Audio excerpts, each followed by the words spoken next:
ఈ సంవత్సరం రైతులు పంట కాలాలను బాగు చేసుకుంటున్నారు, పొలాలని వ్యవసాయాన్ని సిద్ధం చేస్తున్నారంటే అది ఖచ్చితంగా పట్టిసీమ అనే లిఫ్ట్ ఇరిగేషన్ ఉంది అనే నమ్మకంతోనే.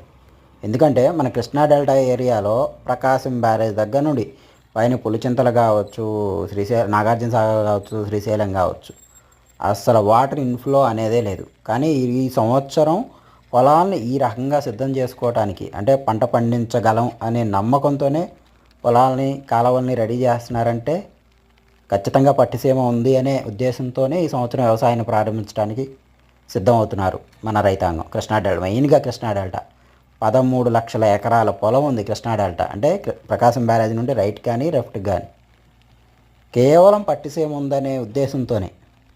ఇప్పుడు చెప్పండి, పట్టిసీమ వట్టిసీమ లేకపోతే దాని అనుభవం, దాని రిజల్ట్ అనేది కనిపిస్తుందా లేదా అనేది.